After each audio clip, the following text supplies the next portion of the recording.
So what we're going to do is I'm just going to scroll over a little bit to give myself a little bit of room, or scroll down I should say. So now I'm going to try and leave that in the screen so we can see everything here. So the next one is going to be circle to circle. So number 3 is circle to circle. So basically if I have one circle, oops, terrible. Let's try this again. Better. And I have another circle. We don't know how big they are. And this one has a center point and a radius. We'll call this circle 1, C1, and we'll call this one C2. And this one has a center point and a radius. So basically the way this works is actually very similar to the previous one. Let me just kind of select this and move this piece down just because I want to offset it a little bit. There we go. So we're going to follow the same process. We're going to say, is the distance between the two center points, if that distance is less than the sum of the two radii, because basically if you put the radii end to end, that means that the two edges would be touching. So if that distance is less than or equal to that, then the two circles are colliding. So it's pretty much the exact same thing we did up here. We have to calculate that distance, and we have to check to see whether it works out.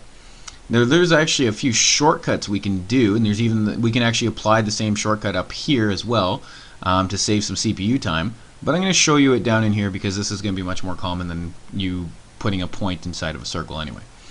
So basically we want to follow the same process. We want to check the distance. Oops. We want to check the distance from the two centers. I want to know that distance right there.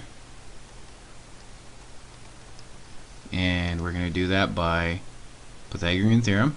Same process as before. So we have our a squared plus b squared equals c squared. And the exact same equation comes out here. So I'm not going to write out the whole thing, but it's the same thing. The only difference is instead of mouse x and mouse y, we have center 2x and center 2y. Because it's just a different, it's still a point, it's just given a different name. So I'm going to get to this point right here, and then I'm going to rewrite this. So basically we're at distance squared is equal to, let's say, c2.x minus c1.x squared plus c2.y minus c2.y, or sorry, c1.y squared. Now here's the thing. The next step would be to take the square root of both sides, check to see whether that distance is less than radius 1 plus radius 2. And that'll work just fine. So it would be something like this. Distance is equal to the square root of that whole thing above. I really don't want to rewrite it, but I will.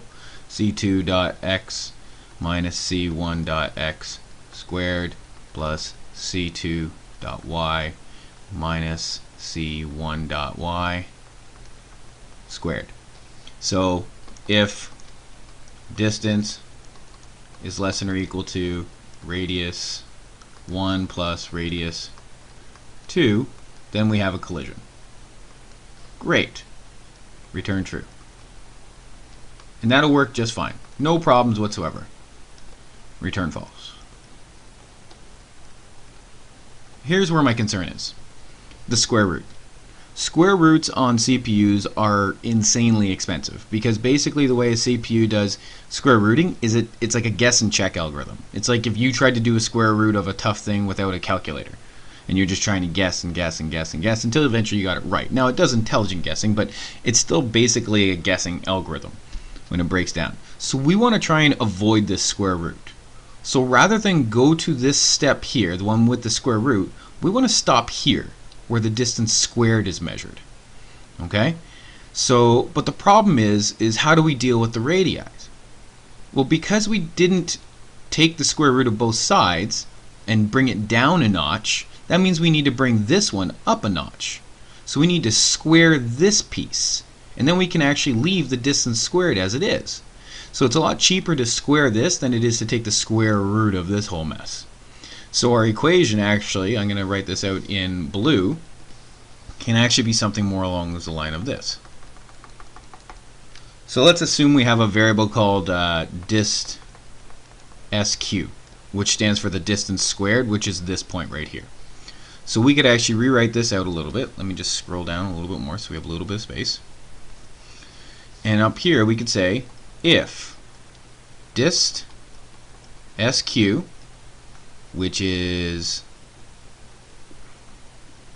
that part right there, if that distance sq is less than or equal to, now here's where the magic happens, radius 1 plus radius 2, and then we're going to square that piece right there. And mathematically this works because the distance squared is not in the same unit of, or the same measuring, I guess, unit of measure that we're dealing with over here. We have to bring this one up a notch to balance it out and keep them equivalent. Okay, so by bringing it up, we have to just square it. So that would be the same thing as us saying this is less than or equal to this and squaring both sides. So distance squared is less than or equal to radius 1 plus radius 2 squared. So it's equivalent, but distance squared we know is already this value. So why waste the time?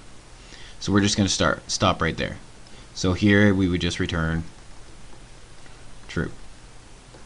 And down here we could return false. So that's the beautiful part about it. It's quite efficient.